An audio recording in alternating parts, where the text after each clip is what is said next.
Around 20 European leaders and representatives of other nations met in Paris to discuss the war in Ukraine.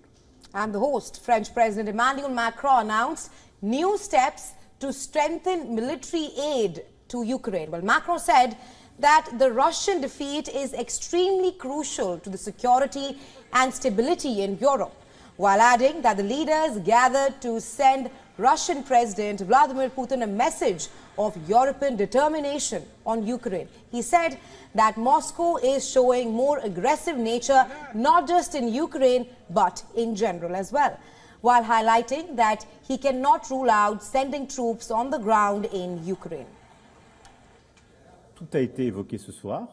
Everything was discussed in a free and direct manner tonight. There was no consensus today to send troops onto the ground in a manner that's official, assumed and endorsed.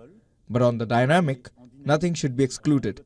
We will do everything so that Russia cannot win this war. We should not exclude that there might be a need for security that then justifies some elements for deployment. But I've told you very clearly what France maintains as its position, which is a strategic ambiguity that I stand by. Nothing should be excluded to pursue our goals. The leaders in Paris discussed the formation of a new coalition to supply Ukraine with missiles and bombs of medium and long range.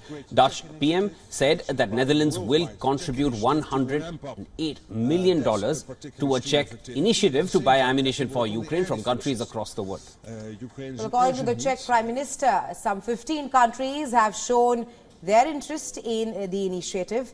In Paris, countries have been asked to come up with plans in the next 10 days to supply more munitions to Ukraine. While earlier, Ukrainian President Volodymyr Zelensky said that Kyiv has received less than one-third of the 1 million artillery shells that the European Union had promised to supply.